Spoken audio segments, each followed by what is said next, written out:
Vous retrouvez une fois de plus, comme tous les matins, pour l'analyse Nasdaq H1. J'espère que vous avez passé une excellente nuit, vous êtes en forme, vous avez fait des gains hier. Eh bien, écoutez, on va regarder un petit peu ce qui s'est passé dans l'historique, puisqu'hier on attendait forcément ce niveau intéressant pour un rebond. Bon, ça ne l'a pas fait tout de suite, c'est parti plutôt vers le haut. Bien plus tard, on a réussi évidemment à aller chercher cette zone également de liquidité qui a été transpercée. Et après, on a fait carrément un reversal et c'est redescendu gentiment jusqu'à notre zone que nous avions tracée ici. Donc celle-là a bien été travaillée, pas de problème. Ces deux zones ont bien été respectées. Puis ensuite, c'est vraiment descendu. Ici, pas vraiment de réactivité, sauf ici, peut-être avec en dessous là, pour un pullback. Mais c'est vraiment descendu très très très très fort vers le bas. Et on a attaqué les 50%, voire même beaucoup plus. Donc retour après dans l'autre sens et rechute juste après. Donc ça a été vraiment l'ascenseur émotionnel. Comme d'habitude, il fallait être patient, il fallait être prudent.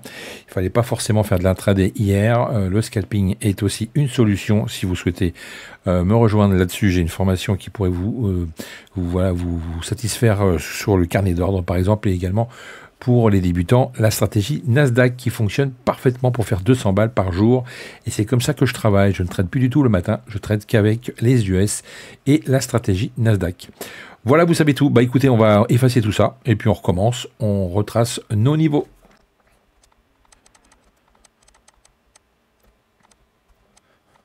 Alors, nous voici sur le daily. Donc, une bougie de référence, ça va être celle-ci.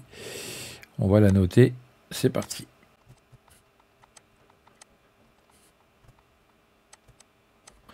Donc voilà en H1 ce que ça pourrait donner pour cette journée avec les 50% ici du profil évidemment. Donc on va tracer maintenant nos zones.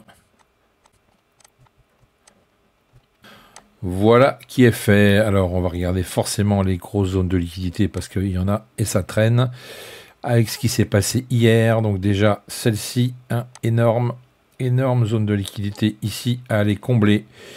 Donc il faut absolument la noter parce qu'on pourrait revenir dessus à un moment donné pour racheter de plus belle, pour avoir un joli rebond sur les plus bas d'hier. Donc ça c'est vraiment essentiel de la noter, c'est évident. On va également noter celle qui est ici en H1 comme d'habitude. Voilà, ça peut être une zone de rejet ici. Et puis vous avez également la grosse qui se trouve juste là.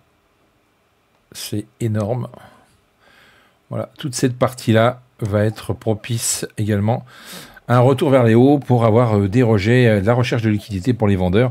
Il y aura forcément des vendeurs dans ce coin-là. Donc, c'est quand même bien défini ce matin. Et c'est assez clair, évidemment.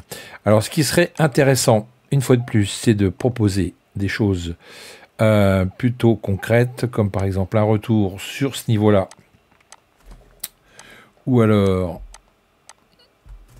tout simplement la zone de liquidité là, et pourquoi pas aller beaucoup plus bas ici. Voilà, donc on a 3 zones ici à aller chercher avec des supports qui pourraient éventuellement accumuler beaucoup de volume pour repartir après. Ça, c'est la meilleure des choses qui pourrait nous arriver parce qu'on ne va pas non plus acheter trop haut et ce qui serait bien, c'est vraiment de racheter sur ces bas-là. Ce serait vraiment le top. Après, qu'est-ce qui pourrait nous proposer ce Nasdaq? Écoutez, soit repartir du côté ici des 50%, traverser les 50% et aller chercher directement ici cette zone de rejet. Ça peut être une éventualité dans un scénario possible. Un retour sur les 50% de la journée d'hier pour repartir après de plus belle dans cette zone ici. Voilà, dans cette zone ici pour aller chercher des plus hauts. Ça, c'est aussi une possibilité, évidemment. Si toutefois, il n'y a pas trop de volume ce matin et que ça ne veut pas vraiment bouger, on va essayer de se caler juste en dessous, ici, dans cette zone, entre cette borne basse et cette borne haute des 20 960 qui nous permettrait d'avoir un range. Donc là, on pourrait éventuellement faire un petit range et après partir soit vers le bas, soit vers le haut et aller chercher nos zones de liquidité.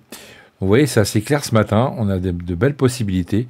Alors, il pourrait également nous faire d'autres choses, hein, de belles surprises. En tous les cas, pour l'instant, c'est ce que je vois le plus simple pour vous. C'est d'aller chercher soit des rejets, soit tout simplement des belles zones de liquidité en dessous pour aller acheter. Donc pour l'instant, ne faites rien, c'est pas vraiment le moment. Attendez vraiment une confirmation de la cassure des 50% du profil d'hier, ou tout simplement attendez des retours sur le bas qui sera propice à vos achats. Voilà, vous avez tout pour aujourd'hui. J'espère que ça va bien se passer. Côté macro, il y a encore des choses à voir aujourd'hui. Donc, allez checker votre calendrier macroéconomique. Et puis, pour les liens, comme d'habitude, c'est sous la vidéo. Si vous souhaitez nous rejoindre, on se donne rendez-vous demain. Et merci à tous de votre fidélité. Et merci à ceux qui viennent de nous rejoindre. Ciao. FX Corp Trading.